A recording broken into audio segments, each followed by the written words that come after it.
My name is Evelyn, and this is my story, a story about dreams, deception, and rising again from the ruins of trust. I was born into a world made of glass and gold. My family was wealthy, not just comfortable. We were rich, the kind of rich that came with gates, chauffeurs, private schools, and trips to exotic places just to get away. From the outside, I was the girl who had it all. People looked at me and said, "You're living the dream." But here's what they didn't see. Behind the wide smiles at charity galas and the shimmering dresses at elegant dinners, there was a silence, a loneliness. I had everything except for the thing I wanted most. I wanted to be loved for me, not for my last name, not for my father's company, just for Evelyn. Even as a child, I noticed things, the way people's eyes lit up when they asked about my parents, how their voices changed when they learned our address. I learned to smile politely, to keep my distance. Instead, I found comfort in books.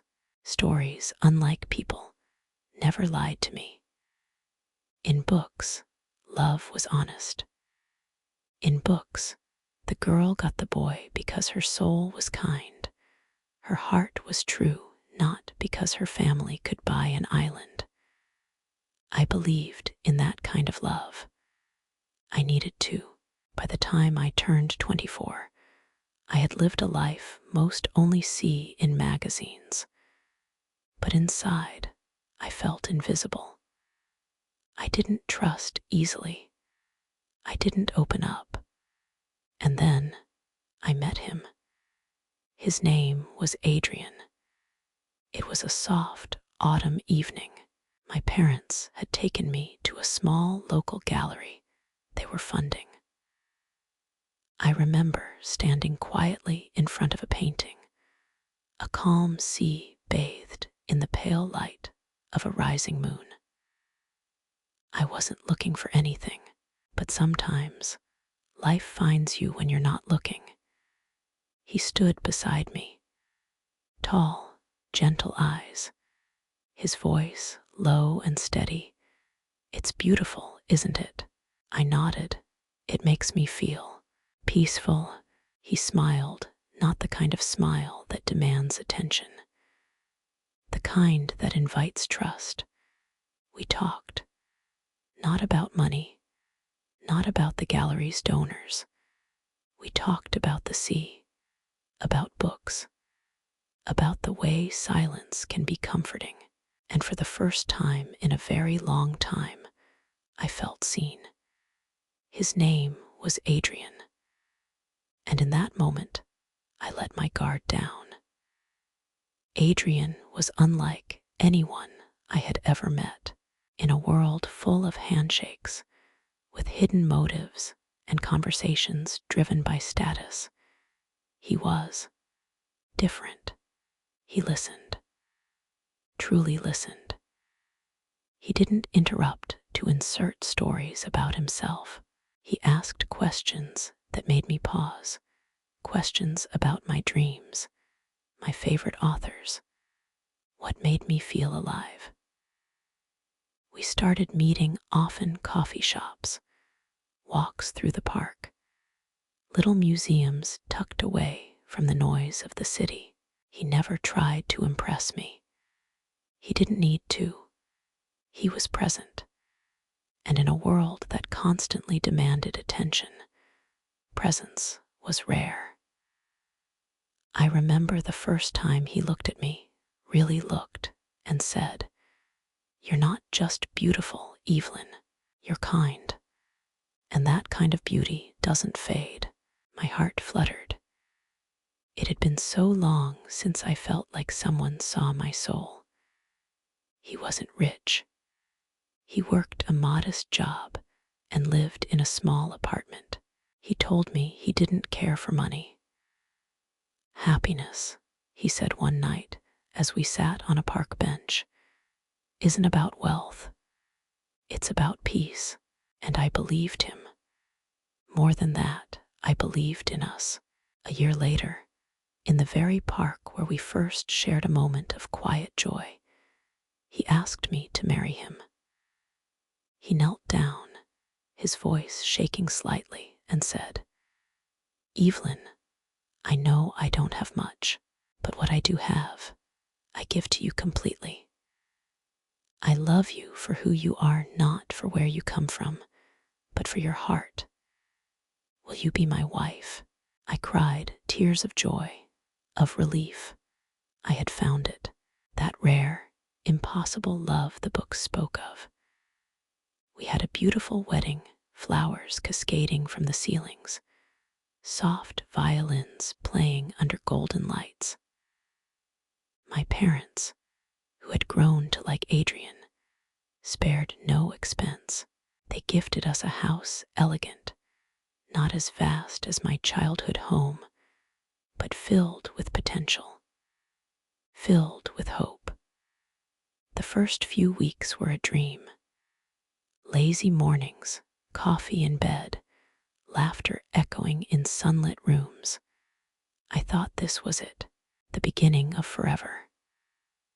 But as soft as the start had been, something slowly, quietly began to shift. He quit his job. He said he wanted to build something of his own. I admired that. I supported him. I told myself love meant believing in each other's dreams. But then came the spending. A new car, designer clothes, fancy dinners. I asked him gently, "How are we affording all this?" He kissed my cheek and whispered, "Your parents gave us wedding money, and you still have your allowance. We deserve to enjoy life." And I wanted to believe that. I did believe that until things began to feel off. He became secretive. He started coming home late. The man who once asked about my favorite poetry now asked about my father's company, about inheritances, about bank accounts. One day, he casually asked, "Do you think your family trusts me?" "Of course," I said. "Why?" He shrugged, "Just thinking about our future, planning ahead." But his eyes, they didn't smile the way they used to. Still, I told myself, this is just a phase. Marriage is hard work. Love requires patience. I was Evelyn, the quiet, rich girl who had finally been chosen for her heart. I wasn't going to give up. I didn't realize then that the man I loved was already slipping away. Or perhaps he was never truly mine to begin with. There's a moment, just before everything falls apart, when your heart knows before your mind is ready to accept it. It was a quiet afternoon. The sky outside was gray, and the wind whispered through the windows like it was trying to warn me. I had been looking for a pen on Adrian's desk. I wasn't snooping. I wasn't suspicious. Just reaching into a drawer like any wife would. That's when I found them. Papers, stacked beneath an old folder. Not one or two, but dozens. Credit card bills, loan statements, letters from debt collectors. And dates from before he met me, before our wedding, before the promises. I sat there, the papers shaking in my hands. My heart thundered in my chest. This wasn't about money. It was about trust, and he had broken it. When Adrian came home that night, I was waiting. I didn't yell. I didn't accuse. I simply held the papers out and asked, "What is this?" He looked at the papers, then at me. His expression hardened. The softness in his eyes vanished. Instead of an explanation, he snapped, "Why were you looking through my things?" I flinched. "I wasn't. I found them by accident." He grabbed the stack, flipped through them carelessly, and said, "It's old news, Evelyn. I was going to handle it." "How?" I asked. "With my money." He stepped closer, eyes cold. "It's our money now, isn't it? That's what marriage means. We share everything." His words landed like ice on my skin. The man who once spoke of peace and simplicity now sounded entitled, possessive, strategic. In the days that followed, the change became undeniable. He demanded access to my bank records. He pushed for large transfers for his business. When I hesitated, he grew angry. "Don't you believe in me?" he would say. "Don't you support my dreams?" At first, I tried to reason with him. I told myself, he's under stress, he's trying. He's still the man who read books by the river. But that man was fading. Or maybe that man never existed at all. He began isolating me from my friends. "They're just like your family," he sneered. "Snobs. They'll never understand real life." He wanted me quiet, dependent, alone. The house began to feel empty again. But this time, it wasn't just silence that haunted it, it was fear. I cried, often, quietly, in the guest room at the far end of the house. I didn't recognize the girl in the mirror anymore. I looked like Evelyn, but I felt like a shadow of her. And then came the night that shattered the illusion completely. He came home late, drunk. His steps were uneven, his speech slurred. I was sitting on the sofa, a book in my lap. I hadn't turned a page in hours. "Where have you been?" I asked softly.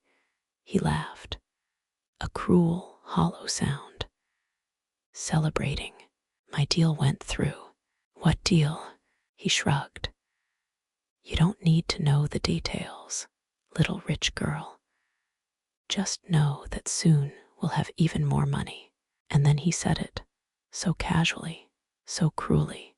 "Why else would a man like me marry someone like you? Your family's money, that's the real prize." I felt the world collapse beneath me. "You married me for my money," I whispered. He smirked. "Did you really think it was your charming personality?" "Please, Evelyn. You are so easy to fool. Everything, our walks in the park, the whispered dreams, the promises turned to dust. A lie, a performance." I didn't sleep in our bedroom that night. I locked the door of the guest room and sat on the floor, trembling, crying not just for the betrayal, but for the girl who believed the lie. The morning after Adrian's confession, the sun rose like any other. But to me, everything had changed. My eyes were swollen. My heart ached like a bruise that spread through my entire chest. But beneath the pain, there was something else. Resolve. I called my father. My voice shook as I told him everything: Adrian's debts, his spending, the lies, the manipulation, the cruel words he said the night before.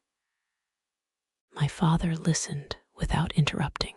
Then, after a long pause, he said with a voice firm and unwavering, "Evelyn, we will handle this. You are not alone." Those words lifted me. That same day, our family lawyer came to the house with my father. I stayed upstairs. I couldn't bear to look at Adrian. I didn't want to hear another word from the mouth that had lied so beautifully. They met in the study for hours. Then, finally, my father came to me and said, "It's done. He's leaving, and he gets nothing." Adrian packed his bags that afternoon. He didn't look at me. He didn't speak. And I didn't chase after him. The door closed.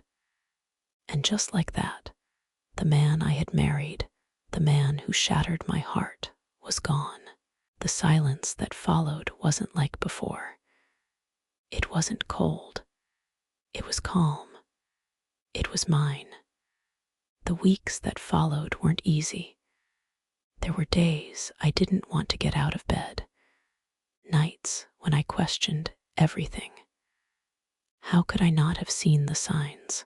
Why did I ignore the red flags? Was it my fault for wanting love so badly? But day by day, the fog began to lift. I started reading again, not just to escape, but to remember who I used to be. I joined a pottery class. My hands, once manicured for society events, now shaped clay, imperfect, messy, real. And it felt good. It felt honest. I reached out to the friends I had distanced myself from, the ones Adrian said didn't understand. And to my surprise, they were still there. They listened. They didn't judge. They reminded me that I had been loved long before he came along. I began volunteering at a local animal shelter. The animals didn't care about my last name. They just wanted warmth, just like me. And in those small acts, shaping clay, feeding a stray, laughing with an old friend, I found pieces of myself again. I looked in the mirror one morning, and something was different. My eyes, they looked determined. I realized he had broken my heart, but he hadn't broken me. I had survived. And more than that, I was starting to rise. Healing isn't loud. It doesn't come with fireworks or grand gestures. It comes quietly in the moments you start choosing yourself again. In the months after Adrian left, I learned how to live without fear. I learned to wake up and not check my phone with dread. I learned to spend money without guilt, to say no without explanation. And most importantly, I learned how to be alone without being lonely. There were still hard days, days when doubt crept in like an old ghost, whispering, maybe you were too easy to fool. Maybe love isn't for you. But I didn't let that voice win.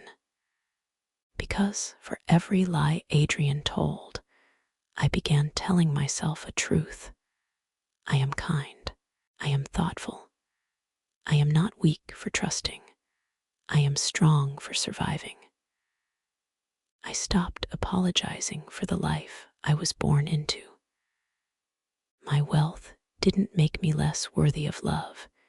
It just meant I had to be more careful about who I let close. I learned that vulnerability isn't a flaw. It's a gift, but only when shared with someone who honors it. I began creating new routines. I redecorated the house, not for guests, not for Adrian's image, but for me. I painted the walls softer. I planted herbs outside the kitchen window. I made the space mine. One evening, I sat on the porch, tea in hand, watching the sun melt into the horizon. And I felt peace, not the fleeting kind that depends on someone else, but the quiet kind that grows when you've walked through fire and come out stronger. People often ask me now, do you think you'll fall in love again? I don't have a simple answer. Maybe I will, maybe I won't. But I know this. Next time, I won't hand my heart over blindly. I'll listen with both ears and both eyes. I'll value honesty more than charm, kindness more than charisma. And if love does find me again, it will be real, or it won't stay. Because I've learned that the love you accept reflects the love you believe you deserve. And now, I know I deserve more. My name is Evelyn. I was betrayed.